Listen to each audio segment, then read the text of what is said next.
Quines persones es poden beneficiar d'un dispositiu d'aquest tipus?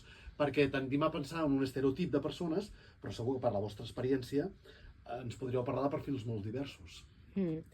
Sí, bueno, ara, en relació al que deies primer, de l'alimentació i de l'objectiu, nosaltres el que teníem com a objectiu, bueno, una cosa important, nosaltres gestionem la botiga des dels inicis, no?, amb la Fundació Espigoladors, o sigui que hi ha tota una mirada, no?, del reaprofitament, de l'alimentació al camp, una mirada també, no?, que ens aporten, no?, amb tot el tema alimentari.